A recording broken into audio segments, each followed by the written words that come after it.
Bien, son las 7:28. Vamos a conversar con Viviana Veloz. Ella va a ser una de las interpelantes en el juicio político al presidente de la República. Asambleísta, buenos días.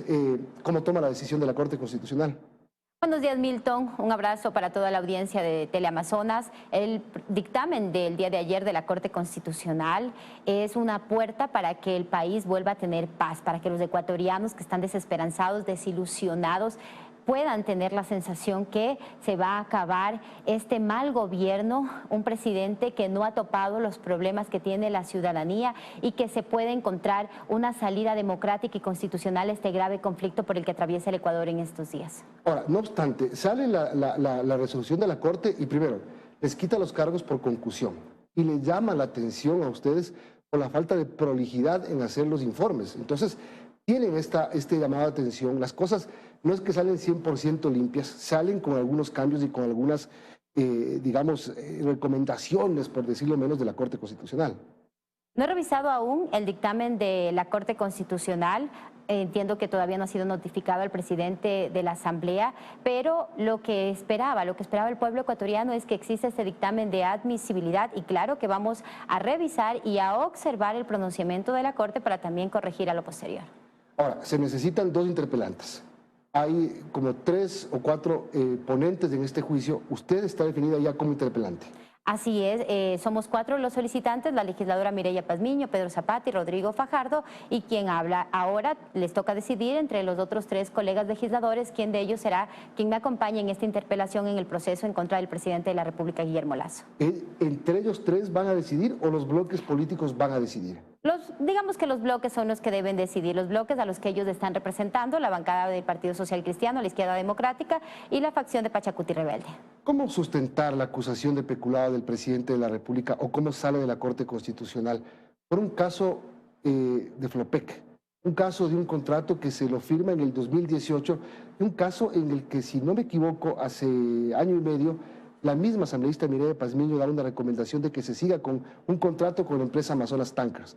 Es básicamente el sustento que le queda a la Asamblea para motivar el juicio político. Bueno, primero quisiera partir que este dictamen de admisibilidad y este proceso de juicio político es un símbolo para todos los ecuatorianos, un símbolo para las familias que en este momento sufren un Ecuador que se desangra a diario, que la Corte Constitucional ha dado paso por el delito de peculado, y el delito de peculado se configura precisamente por la empresa Flopet, y ahí recordemos que existe un examen de la Contraloría General del Estado que tiene responsabilidades penales y que no fue observado por el expresidente de las empresas Denco, el señor Hernán Luque Lecaro, y que tenía sobreprecio en cada una de las contrataciones con más o menos $5 millones por cada alquiler de buque, pero que además también existieron alertas. El ex vicealmirante Johnny Estupiñán le presentó una denuncia por escrito al presidente de la República denunciando los actos de corrupción de Hernán Luque Lecaro, los sobreprecios, y que a él le costaba su puesto de trabajo por declarar unilateralmente por terminado este contrato que le afecta al país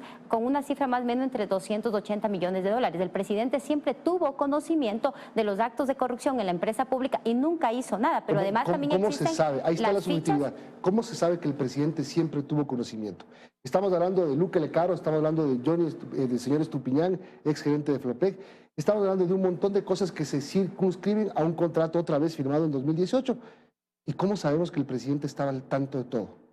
Las pruebas están incorporadas en la solicitud de juicio político. El vicealmirante Johnny Estupiñán le envió al presidente de la República con fecha 22 de marzo del 2022 una denuncia alertándole de los actos de corrupción y de la estructura criminal que tenía Hernán Luque Lecaro en empresa Flopet, y el presidente de la República nunca hizo nada. Incluso la única respuesta que tuvo el señor Johnny Estupiñán fue un oficio por parte del Servicio de Atención Ciudadana indicándole que esos asuntos tenía que arreglarlos con el señor Hernán Luque Lecaro, pero también además existen las fichas que enviaba el exsecretario nacional anticorrupción, el señor Verde Soto, al presidente de la República, también alertándole de los actos de corrupción desde el año 2022 en las empresas públicas. El presidente siempre tuvo conocimiento, pero nunca quiso hacer nada para detener la corrupción y por lo tanto es responsable político de estos actos que se realizaban en las empresas públicas. Y lamento que la Corte no haya dado paso a los delitos de concusión, porque el presidente sabía de todo lo que estaban operando tanto en ENCO como en CELED, CENEL, Flopec, Flopet, Petroecuador y todo lo que hacía el señor Hernán Luque Lecaro en conjunto con su cuñado, el señor Danilo Carrera. ¿Usted cree que le limita el tema de que la Corte haya descartado estos otros delitos? ¿Le limita en la preparación de sus argumentos? De ninguna forma, porque las pruebas son contundentes, las pruebas son irrefutables y esas pruebas nosotros vamos a presentarlas en la Comisión de Fiscalización, en la que el presidente también tiene la oportunidad de acogerse al debido proceso, al derecho a la defensa y presentar sus pruebas de descargo. Asambleísta, ¿usted ha conversado con la asambleísta Mireya Pazmiño sobre el caso Flopec y su posición respecto del contrato con Amazonas Tankers? No he conversado con la legisladora Mireya Pazmiño, pero entiendo que su posición siempre ha sido firme en que el Ecuador pueda tener una salida democrática a este mal gobierno y también a un presidente que ha ocultado la corrupción y que no le ha importado los problemas que tiene la ciudadanía. Ahora, es un caso, otra vez, repito, que no estaba dentro del gobierno de Lasso. Es como decir que el presidente Lasso tiene que ser responsable por los delitos que cometen otros, si es que los existen. Cuando hubo la corrupción en la refinería de Esmeraldas, por ejemplo, ¿por qué no se le sancionó al presidente Correa, digamos? Y otros casos de corrupción en el correísmo, por los cuales, si es que cometieron otros funcionarios del presidente Correa fue responsable por omisión.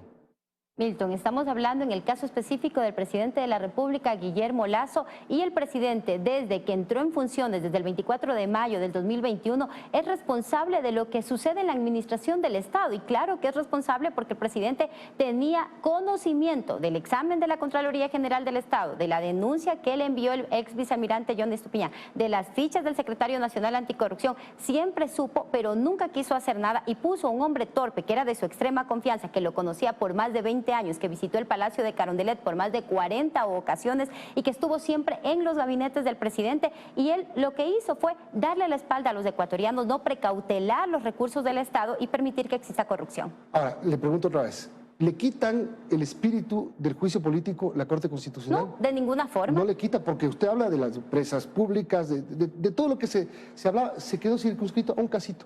De ninguna forma. La Corte Constitucional ha dicho que los legisladores hemos respetado el debido proceso, el derecho a la defensa, pero también hemos hecho uso de la facultad del principio de legitimidad política y que por lo tanto el presidente circunscribe sus actuaciones a esta responsabilidad política que se funda precisamente en culpas políticas. Nosotros vamos a establecer esas responsabilidades y es la justicia que debe establecer las responsabilidades en los casos como concusión, peculado, entre otros. Para que el presidente llegue al banquillo en el pleno de la Asamblea asambleísta tiene que pasar todavía algunas cosas. Por ejemplo, la Comisión de Fiscalización. ¿Qué pasa si el informe de la Comisión de Fiscalización es no enjuiciar al presidente de la República? Bueno, una vez que se dé todo este proceso de sustanciación en la Comisión de Fiscalización, en la que esperamos también que se trabaje con la debida diligencia, si no existe mayoría para aprobar un informe que recomiende que se archive este proceso de juicio político, recordemos que también existen las posturas por parte de los otros legisladores que estén en desacuerdo con el informe que elabore la Comisión. Pero no puede haber dos informes. Aquí solo sale un informe. No, sale un informe que si no tiene los votos de mayoría no es aprobado. Si el informe que realice la Comisión de Fiscalización en el supuesto que recomiende el archivo y solo tiene 4 o 3 votos de respaldo, ese informe no se aprueba y por lo tanto la Ley Orgánica de la Función Legislativa establece que los otros legisladores que estuvieron en desacuerdo con el informe de la Comisión de Fiscalización envíen sus posturas al Pleno de la Asamblea Nacional y es en el Pleno en el que se decide si se da paso o no a ese proceso de juicio político. O sea, usted dice que el juicio político no puede morir en la Comisión de Fiscalización. Los legisladores tenemos una responsabilidad histórica hoy con los ecuatorianos y es precisamente dar paso a este juicio político y proceder a la censura y destitución del presidente de la República. Pero si la Comisión de Fiscalización tiene los 5 votos para decir no hay juicio, ¿hay juicio?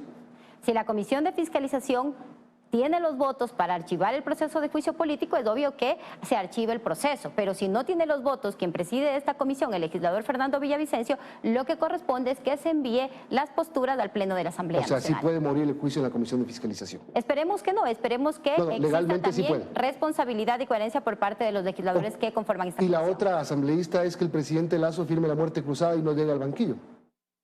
Ahí nosotros hemos tenido una postura sumamente clara. Nuestros puestos siempre han estado a disposición del pueblo ecuatoriano. Pero el artículo 148 es sumamente claro. Se tienen que configurar las causales y los parámetros para que el presidente pueda invocar la muerte cruzada. Ahora, el presidente tiene la responsabilidad de darle la cara al país y de responder por sus responsabilidades políticas ante la Asamblea Nacional y por sus responsabilidades penales ante la justicia. Pero claramente el 148 deja 2 de las 3 causales a disposición y criterio del presidente. No se configuran los parámetros, no se configuran los parámetros. Pero usted sabe que si y no sería lo mejor en este momento para el país. En un Estado democrático, en un Estado de derecho, el presidente lo que le corresponde es darle la cara a los ecuatorianos y no evadir su responsabilidad decretando una muerte cruzada. La conveniencia o no de lo que pueda pasar si es que se firma la muerte cruzada, sí, podría ser grave también, pero claramente el presidente tiene el criterio libre de decidir sobre la muerte cruzada y de decidir que ustedes están obstaculizando su plan de desarrollo, están causando una conmoción.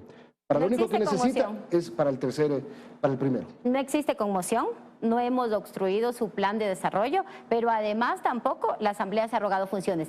El único que se desestabiliza solo es el mismo presidente de la República. Ahora lo que esperan todos los ecuatorianos es que por primera vez el presidente les dé la cara, hable con la verdad y se defienda. Si el presidente firma la muerte cruzada, ¿ustedes lo acatarán? Mire, si el presidente firma la muerte cruzada, he dicho que no cumple con los parámetros y no es la salida en este momento. Se ha dado paso a un juicio político y lo que corresponde es que el presidente le dé la cara al país. Ahora, como lo dije inicialmente, Milton, nuestros cargos siempre han estado a disposición, pero en este momento no se configuran las causales. ¿La acatarán? Es la pregunta. Nosotros somos respetuosos de la Constitución y la ley. Ok. Y la otra, el presidente dijo que va a dar una lista de asambleístas que cometen fechorías. Esperemos que el presidente dé esa lista de los asambleístas que dicen que tienen un prontuario, etcétera, etcétera, y que no quede como esa denuncia que emitió cuando no se aprobó la ley económica y que decía que 5 legisladores de la bancada de Pachacutic le habían ido a solicitar cargos, puestos, dineros, entre otros, para dar su voto. Esperemos que ahora sí el presidente tenga la valentía de revelar esa lista, pero que empiece también por su cuerpo de ministros, que empiece también por sus funcionarios y que empiece también por sus propios legisladores. Última pregunta, asambleísta. Los plazos empiezan a correr, más o menos la votación en la Asamblea para la destitución del presidente sería a mediados de mayo. Según un calendario que hemos revisado, estaríamos saliendo entre el 10 al 17 de mayo. Si no me equivoco, si los tiempos avanzan de acuerdo a cómo está establecido en la ley y si la Comisión de Fiscalización no alarga mucho. Es bien importante esto porque en medio está el cambio de autoridades de la Asamblea. Así es, en medio está el cambio de autoridades de la Asamblea. Esperamos que se pueda hacer a la brevedad posible, respetando los tiempos establecidos, pero también respetando siempre el debido proceso. Muchas gracias, asambleísta. Muchas gracias, Milton. Viviana Veloz, asambleísta de UNES, va a ser una de las interpelantes en el juicio político al presidente de la República. Vamos a una pausa y regresamos con el presidente de la Comisión de Fiscalización.